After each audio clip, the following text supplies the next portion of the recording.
18억 명. 바로 현재 지구상에서 깨끗한 식수를 사용하지 못하는 사람의 수입니다. 이 문제의 가장 큰 장본인은 수질 오염인데요. 다행히도 세상엔 이런 문제 해결을 위해 직접 발로 뛰는 람비르 탄와 같은 사람들이 있습니다. 26세 청년인 람비르는 인도의 우타르 프라데시주 다드하의 작은 마을에서 자랐습니다. 어린 시절 그는 그 지역의 대부분의 사람들처럼 농부로 살아가던 아버지의 일을 돕거나 친구들과 함께 호수나 연못 근처에서 시간을 보냈습니다. 하지만 지역 공과대학의 학생이 되고 나서 그는 어린 시절에 자주 뛰놀던 장소들이 점점 사라지고 있다는 것을 알게 되었죠. 인도는 전국적으로 수질 악화를 겪고 있었고 중심가에서 멀리 떨어진 람비르의 고향 같은 마을에 이 위기는 더욱 심각하게 다가왔습니다. 수많은 습지는 오염되고 곧 쓰레기장으로 변해버렸죠. 어느 시내 환경운동가는 이 문제가 화학적 폐기물 때문이 아닌 사람들이 별 대책 없이 버리는 쓰레기 때문에 발생되었다는 것을 알게 되었습니다. 그래서 그는 이러한 상황에 변화를 주고 사람들에게 깨끗한 물의 중요성을 알릴 때가 되었다는 마음을 갖게 되었죠. 람비르는 우선 죽어가는 물의 공급원을 위해 뭐라도 해야겠다는 생각을 가진 마을의 어린아이들을 가르치기 시작했습니다.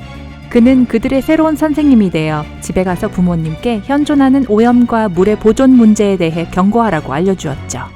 안타깝게도 이 방법은 처음부터 효과를 보이진 않았습니다. 마을의 어른들은 물이 부족해지는 날이 올 거라고 생각하지 않았기 때문이죠. 다행히 람비르는 믿음을 포기하는 사람이 아니었습니다. 그는 직접 집집마다 돌아다니며 수자원이 고갈됨으로써 발생할 수 있는 문제의 심각성을 설명하기로 결심합니다. 나중에 그는 물 절약에 대한 논의를 도모하고 방안을 제시할 수 있는 특별한 장소를 만들어 매주 일요일 학생들에게 부모님과 함께 오라며 초대하였습니다. 마을 사람들은 마침내 그의 메시지에 귀 기울이기 시작했고 그들이 직면한 문제를 제대로 이해하게 되었죠. 그의 노력은 지역 당국의 눈에 띄게 되었고 주민회의는 잘차우팔스라는 공식적인 명칭을 갖게 되었습니다. 2015년 람비르와 그를 돕는 자원봉사자들, 학생들과 그들의 부모들은 처음으로 한 연못의 모든 쓰레기를 제거하게 됩니다. 그들은 연못을 깨끗하게 만들었을 뿐만 아니라 그 주변에 나무도 심었지요. 나중에는 지역 행정부를 초대하여 멋지게 본 모습을 되찾은 연못을 뽐내기도 했습니다. 이 좋은 소식은 순식간에 빠르게 퍼져나가 다른 마을과 구역의 사람들이 람비르를 찾아와서 그 지역의 연못을 복원시켜달라고 도움을 요청하기 시작했습니다. 많은 자원봉사자와 지지자들의 노력 덕에 인도 전역에 있는 수많은 연못과 호수는 본 모습을 찾기 시작했습니다. 물속을 깨끗하게 만드는 데 있어 가장 중요한 일은 더 이상의 오염을 방지하는 것이었습니다. 활동가들은 집 밖으로 쓰레기를 버리는 모든 사람들을 막을 수 없었기 때문에 일단 물이 정화된 후에 나무 그물이 설치된 별도의 구덩이를 하나 더 파서 그곳에 쓰레기가 모아지도록 했습니다. 그 다음엔 크고 작은 쓰레기 조각들이 물로 흘러들어가는 것을 막기 위해 나무 판자와 여러 종류의 풀을 엮어 만든 이중 필터 시스템을 설치하였죠. 자원봉사자들은 이 구덩이와 필터를 일주일에 한 번씩 청소합니다. 더 작고 미세한 크기의 쓰레기 조각들을 처리하기 위해서 양어장 주인들에게 최소 10,000마리의 진흙을 먹는 어류를 키우기로 계약도 했죠. 주 당국은 람비르가 지하수 군대라는 단체를 각 구역마다 설립할 수 있도록 도와주었고 이 젊은 선구자는 이제 그가 사는 구역의 담당자가 되었습니다. 단체들은 각자의 지역에서 물을 절약할 수 있도록 서로 힘을 합쳤습니다. 아쉽게도 주에서는 이 프로그램을 위한 기금을 제공하지 못했기 때문에 람비르는 직접 다른 마을을 찾아다녔고 현수막을 걸며 메시지 전달을 몸소 실천하였습니다.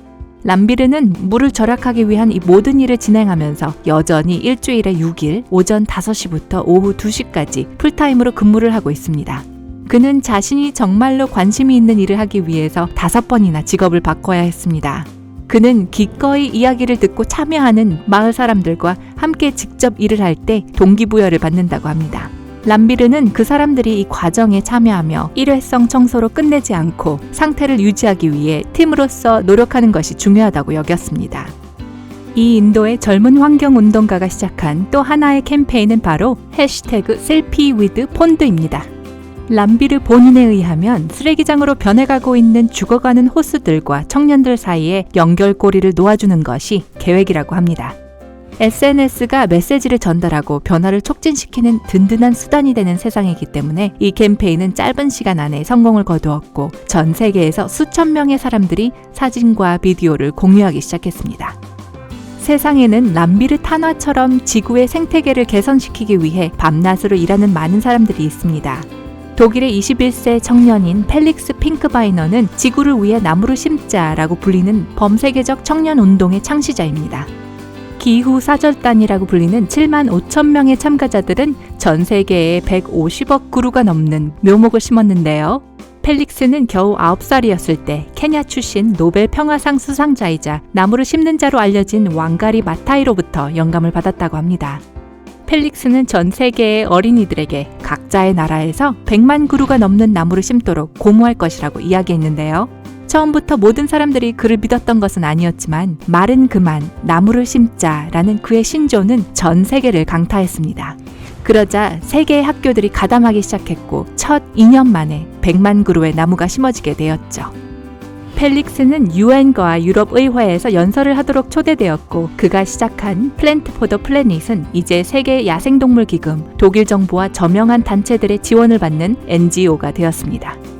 이 젊은 환경운동가의 포부는 결코 작지 않았고 그가 시작한 1조 나무 심기 캠페인은 현재까지도 가장 큰 재식림 프로젝트로 남아있습니다. 이 캠페인의 목표는 향후 30년 이내에 전 세계에 1조 그루의 나무를 심는 것입니다. 현재 지구상에 약 3조 그루의 나무가 존재한다는 것을 고려하면 무척이나 호기로운 목표입니다. 물론 정말 자연 친화적인 목표이기도 하죠. 이 운동의 창시자에 의하면 1조 그루의 나무는 인간에 의해 생산되고 배출되는 이산화탄소의 25%를 흡수한다고 합니다. 또한 목재 산업계에 수백만 개의 일자리를 창출하여 사회 경제적으로도 큰 영향을 미치게 되겠죠.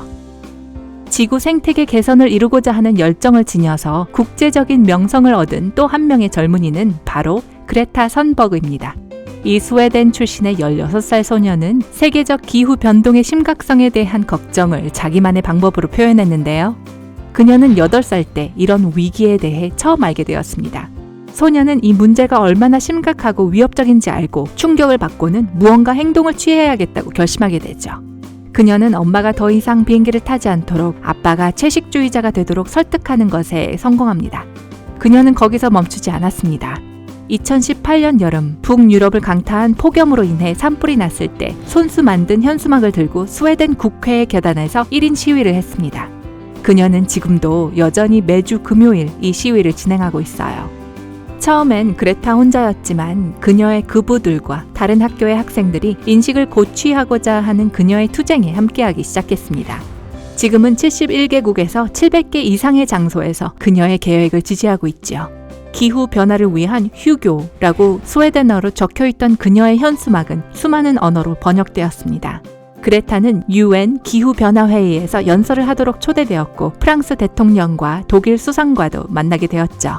많은 사람들이 이 소녀의 이야기를 듣게 되었고 그녀는 발언의 기회 또한 얻게 되었지만 가장 중요한 것은 많은 사람들이 정말로 중요한 것에 관심을 가질 수 있도록 그녀가 영감을 불어넣었다는 점입니다.